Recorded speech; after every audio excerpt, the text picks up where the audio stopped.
చలికాలం స్టార్ట్ అవుతోంది. ఈ కాలంలో తీసుకోవాల్సిన జాగ్రత్తల గురించి మాట్లాడుకుందామా? Welcome to master homeo care health awareness videos. నేను డాక్టర్ సుష్మిత ఫ్రమ్ కానూరు. ఇవాళ మనం చలికాలంలో వచ్చే కామన్ ప్రాబ్లమ్స్, వాటికి తీసుకోవాల్సిన జాగ్రత్తల గురించి మాట్లాడుకుందాం. మొదటగా జలుబు, దగ్గు అనేది చాలా కామన్ పిల్లల్లో, పెద్దవాళ్ళల్లో. ఎందుకని చలికాలంలో జలుబు ఎక్కువ వస్తుంది అంటే, మనకి బేసిక్గా వాతావరణం చల్లబడినప్పుడు ఇంట్లో ఎట్లా అయితే ఫంగస్ ఈజీగా డెవలప్ అవుతుందో, చలికాలంలో బాడీలో కూడా ఎక్స్టర్నల్ టెంపరేచర్ తగ్గినప్పుడు బ్యాక్టీరియా చాలా ఈజీగా పెరగగలదు. సో అలాంటి వాతావరణంలో మన నోస్ అనేది ఏం చేస్తుందంటే, లోపల ఉన్న మ్యూకస్ని ఎక్కువ ప్రొడ్యూస్ చేస్తుంది. ఎందుకని? ఆ బయట ఎక్కువగా పెరుగుతున్న బ్యాక్టీరియాని మన బాడీలోకి రాకుండా ఆపటం కోసం అని చెప్పి జలుబు చేస్తుంది.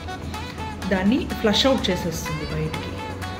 దగ్గు కూడా అంతే. నోస్ లెవెల్ దాటి, థ్రోట్ లెవెల్ దాటి లంగ్స్ దాకా ఇన్ఫెక్షన్ వెళ్తోంది అన్నప్పుడు మన లంగ్స్ అనేది ఎక్కువగా ఫ్లమ్ ప్రొడ్యూస్ చేసి ఆ బ్యాక్టీరియాని అందులో ట్రాప్ చేసేసి బయటికి పంపించడానికి ట్రై చేస్తాయి. It is a protective mechanism. అంటే మన బాడీని ఇన్ఫెక్షన్లోకి వెళ్లకుండా ఆపటానికి ట్రై చేస్తుంది బాడీ. ఇలాంటప్పుడు మనం ఏం చేయాలంటే, మన బాడీలో బ్యాక్టీరియాని కిల్ చేసే సెల్స్ ఉంటాయి, డిఫెన్స్ సెల్స్, ఇమ్యూనిటీ అంటాం కదా. ఆ ఇమ్యూనిటీని పెంచే కొన్ని న్యాచురల్ సబ్స్టెన్సెస్ కొన్ని ఉన్నాయి. మిరియాలు, పసుపు, లవంగాలు, తమలపాకు, తులసాకు, వామాకు, సొంఠి, తేనె, ఇలాంటివన్నీ కూడా మీరు ఏదో ఒక ఫామ్లో తీసుకుంటూ ఉంటే ఏమవుతుందంటే, మన ఇమ్యూనిటీ సెల్స్ ఎక్కువగా ప్రొడ్యూస్ చేయడానికి ట్రై చేస్తుంది అన్నమాట బాడీ, వాటి హెల్ప్తో.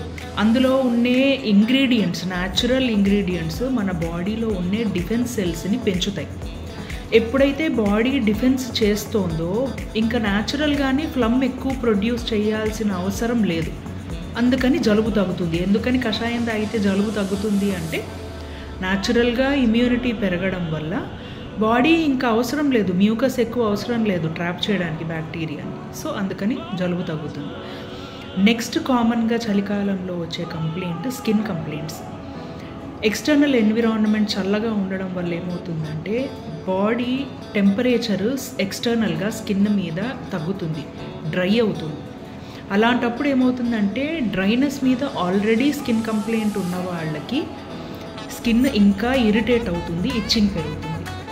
సో అలాంటప్పుడు న్యాచురల్గా మనం స్కిన్ని మాయిశ్చరైజ్డ్గా ఉంచుకోవడానికి ట్రై చేస్తే స్కిన్ కంప్లైంట్స్ పెరగకుండా మనం ఆపచ్చు. థర్డ్ వచ్చేసి ఆర్థరైటిస్ కంప్లైంట్స్. జనరల్గా వింటర్ సీజన్లో ఎక్కువగా స్టిఫ్నెస్ అనేది, పెయిన్స్ అనేవి ఎక్కువగా ఉంటాయి. ఎందుకు అంటే, చల్లని వాతావరణం వల్ల మనకి స్కిన్ ఎట్లాగైతే డ్రై అయ్యి స్టిఫ్గా అవుతుందో, మజిల్స్ కూడా టైట్ అవుతాయి చల్లదనం వల్ల, ముడుచుకుంటాయి. దాన్ని న్యాచురల్గా మనం ఎట్లా రిజాల్వ్ చేయొచ్చు అంటే, వెచ్చగా ఉండాలి. ఎక్స్టర్నల్గా వెచ్చగా ఉంచచ్చు, కానీ ఇంటర్నల్గా వెచ్చగా ఉండాలి అంటే మూమెంట్. మీరు ఎంత కదిలితే బాడీ అంత వార్మ్గా ఉంటుంది. ఎంత వార్మ్గా ఉంటే అంత స్టిఫ్నెస్ తగ్గుతుంది. సో ఎర్లీ మార్నింగ్ చల్లదనం ఎక్కువ ఉన్నప్పుడు, ఎప్పుడైతే స్టిఫ్నెస్ ఎక్కువ ఉంటుందో, మీరు నిద్ర లేవంగానే మంచం మీదే స్ట్రెచ్చింగ్ ఎక్సర్సైజెస్ ఒక పావు గంట చేసేయండి. బాడీ ఎప్పుడైతే వేడెక్కుతుందో ఆటోమేటిక్గా స్టిఫ్నెస్ తగ్గుతుంది, ఆటోమేటిక్గా మేనేజబుల్ కండిషన్లోకి వస్తుంది. ఇవన్నీ చేసినా కూడా మీకు కంప్లైంట్ తగ్గట్లేదు, ఇబ్బందిగా ఉంటుంది అంటే, homeopathy is always there to help. Please follow for more.